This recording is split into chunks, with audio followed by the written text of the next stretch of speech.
Y'all, Immersive Phantom just did their coolest drop yet, and not only was I there this time, but I also got to talk to the grand prize winners, and you will not believe what they won. But let's go back to the beginning, as this all started with this post on the Masquerade NYC Instagram. Similar to past drops, it featured just an address, a time, and a passcode.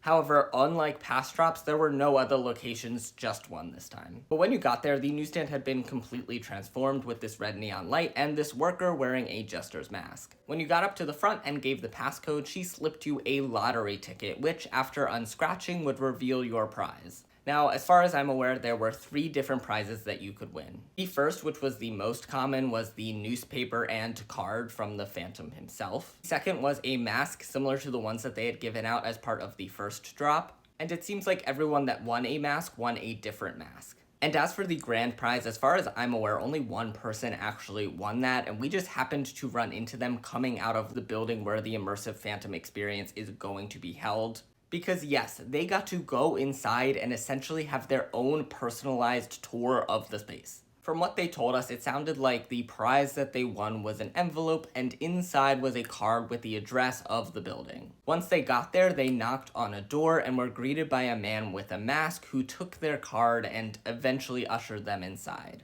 They were led down a very dark hallway into what was essentially a basement area. It was actually so dark that they said they had to wear one of those mining helmets with a light on it just to see. And the area that they got to see was very much under construction. It was not a finished set yet. So their tour guide, the guy in the mask, was essentially showing them the construction and kept talking about how they would hear weird noises. One of those noises was the music box playing the Masquerade song, but then they hear a bang and the guy in the mask says, "Oh my god, look over there," and when they turn around, they see a shadowy figure standing in the doorway. I believe this is also the point when a newspaper fell from the ceiling, and this one had a message written on it. It said, "Hide your face so the world will never find you." It is at this point that they are frantically rushed out of the experience, essentially running away from the Phantom of the Opera. But then on their way out, they see a hooded figure just holding out a mask for them to take. After which they successfully escaped with the mask and the newspaper in hand. It honestly sounded so insane, and if this is the level of effort that they are putting into